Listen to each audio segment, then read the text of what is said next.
ஆன்மீக பரிகார நேயர்கள் அனைவருக்கும் அன்பான வணக்கங்கள். இன்னைக்கு நம்ம அஸ்ட்ராலஜர் மகேஷ் ஐயர் சாரை தான் சந்திக்க வந்திருக்கோம். வணக்கம் சார். வணக்கம் சார். உங்களுடைய காசி யாத்திரை டேட் என்ன?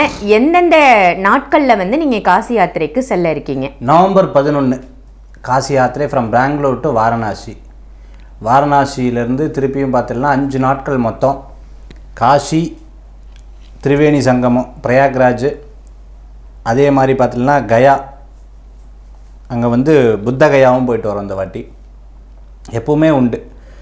அடுத்தது பார்த்துட்டோம் அப்படின்னு சொன்னால் அயோத்தியா. ஆக 4 + காசியில் 5வது நாள் ரிட்டன். இப்படி காசி யாத்திரை ஃப்ளைட்டில் போகிறது. Bangalore to Varanasi, Varanasi to Bangalore. இதுதான் பிளானிங். ரொம்ப ப்ரீமியமாக போகக்கூடிய ஒரு அற்புதமான யாத்திரை இந்த யாத்திரை. ரொம்ப அழகு சார். இன்னைக்கான டாபிக் என்ன அப்படின்னா, வீட்டில் தெய்வீக சக்தியை அதிகரிக்கணும் அப்படின்னா நம்ம என்னென்ன மாதிரியான விஷயங்கள், என்ன பூஜை முறைகளை பின்பற்றுவது சிறப்பு? வீட்டில் தெய்வீக சக்தி அதிகரிக்க நம்ம பண்ணக்கூடிய பூஜை முறைகள். ஃபஸ்ட்டு நித்தியமாக மொத்தம் 3ஆக பிரிக்கலாம். விக்கிரகம் வச்சுன்னு இருக்கிறவா, விக்கிரகம் வைக்காதவா, அதுக்கப்புறம் படம் மட்டும் வச்சுன்னு இருக்கிறவங்க, இல்லை விளக்கு மட்டும் வச்சுட்ருக்கிறவங்க, இப்படி பிரிச்சுக்கலாம். ஸோ விக்கிரகம் வச்சுன்னு இருக்கிறவங்க நித்தியமாக அபிஷேகம் பண்ணணும், அலங்காரம் பண்ணணும்.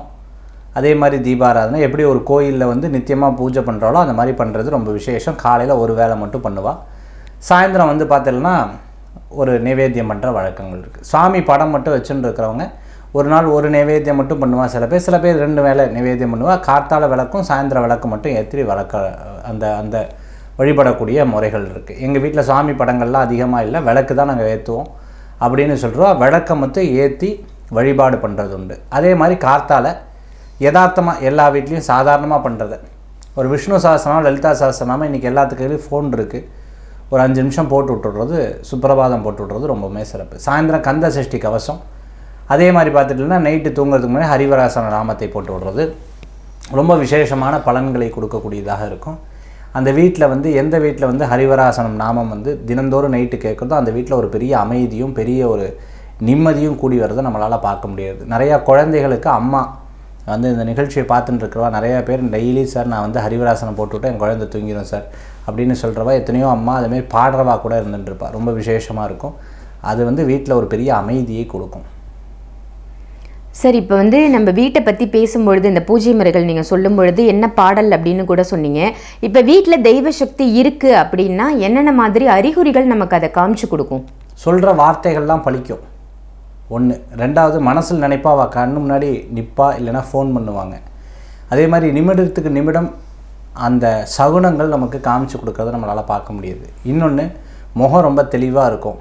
இன்னொன்று பலவிதமான யோசனைகள் போட்டு பெறலாது.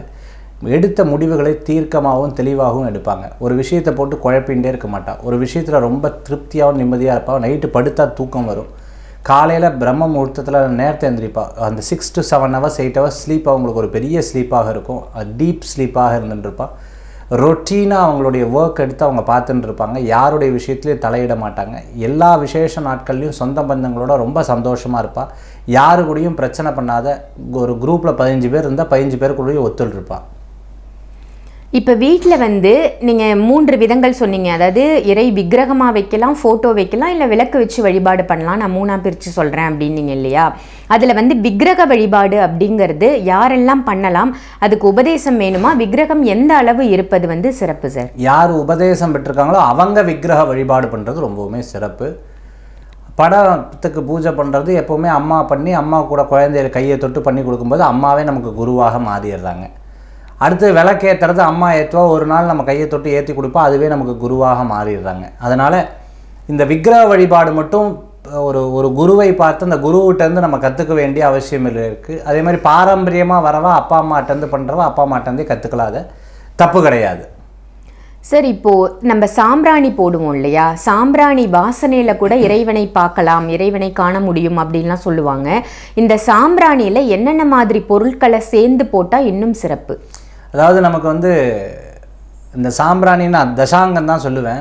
அடுத்தது பார்த்துட்டோம்னா அந்த கட்டி சாம்பிராணி நம்ம போடும்பொழுது பார்த்தீங்கன்னா பால் சாம்பிராணி, கட்டி சாம்பிராணின்னு நம்ம சொல்லுவாள். இப்போது திருவண்ணாமலையெல்லாம் நீங்கள் பௌர்ணமி கிரிவலம் வரும்போது விற்கிறத நீங்கள் பார்த்துருப்பீங்க. நிறைய பிரசித்தி பெற்ற இடங்கள்லேயும் அது விற்கிறத நீங்கள் பார்த்துருப்பீங்க. இந்த சாம்பிராணி போடுறது ரொம்பவுமே மகிமை, ரொம்பவுமே விசேஷம். வீட்டில் இருக்கக்கூடிய ஓமல் போயிடும். நீங்கள் திருச்செந்தூர் கோயிலில் நீங்கள் சுற்றி வரும்போது வள்ளி தெய்வானை முன்னாடி இந்த சாம்பிராணி போட்டு நம்ம மேலே அடிக்கிறத நீங்கள் பார்த்துருப்பீங்க. அந்த காலத்தில் அம்மா வீட்டில் பாட்டி இவங்கெல்லாம் இதை பண்ணுவாங்க.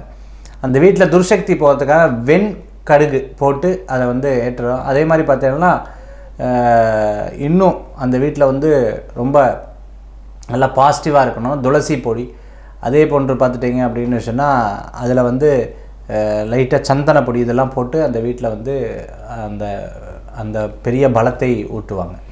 இப்போ அந்த இல்லத்தில் இருக்கக்கூடிய மனிதருக்கு வந்து தெய்வ நாட்டம் இருக்குது, அவர்கிட்ட தெய்வாம்சம் பொருந்தி இருக்கார் அவர் அப்படின்னா அவருக்கு என்னென்ன மாதிரியான கனவுகள் வந்து உணர்த்தி கொடுக்கும்?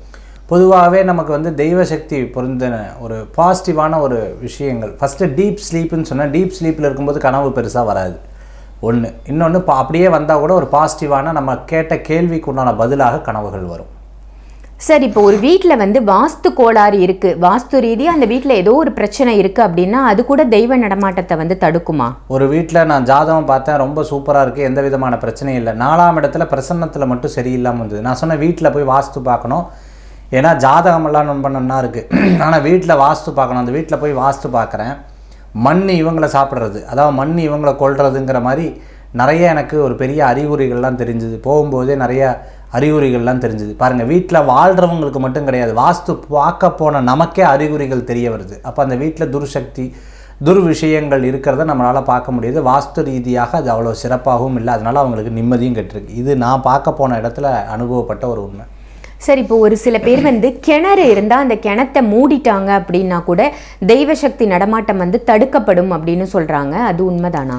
டிபெண்ட்ஸ். இப்போ நம்மக்கிட்ட கிணறு இருக்குன்னா கிணறை மூடி தான் வச்சுருப்போம். ஏன்னா முந்தி மாதிரி இப்போ ஓப்பன் பண்ணி வச்சு அந்த மாதிரி, ஏன்னா கிணறு இருந்து பழகலை நம்ம. அப்போ என்ன பண்ணோம், கிணறை மூடி தான் வைக்கிறோம். நீங்கள் சொல்கிறது நிரந்தரமாக மூடி வைக்கிறது அப்படின்னு சொல்லி இன்றைக்கி மோட்டர் சிஸ்டம் வந்துடுது. இன்றைக்கி நீங்கள் சென்னையில் இருக்கையில் ஒரு முக்கியமான இடங்களில் இருக்கையில்னா மோட்டர் சிஸ்டம் போட்டு அதை எடுக்கிறது. எய்தர் நீங்கள் வந்து அதை யூஸ் பண்ணுறீங்க, இப்படி யூஸ் பண்ணுறது தான் ரொம்பவுமே சிறப்பாக இருந்துட்டுருக்கு. பாலடைஞ்ச கிணறுன்னு அந்த காலத்தில் சொல்லுவாங்க, எதுவுமே பார்க்காத எதுவுமே தொடாத கிணறு. அந்த மாதிரி கிணறு இருக்கிறது அவ்வளோ விசேஷம் இல்லை. ரொம்ப அருமையாக சொன்னீங்க சார். தெய்வீக நடமாட்டம், தெய்வீக சக்தி ஒரு இல்லத்தில் இருக்குன்னா என்னென்ன மாதிரியான விஷயங்கள்லாம் இருக்கும், நாம் எதை பின்பற்றணும் அப்படின்னு நீங்கள் சொன்னது வெகு சிறப்பான தகவலாக இருந்தது. நன்றி சார். நன்றி, நமஸ்காரங்கள்.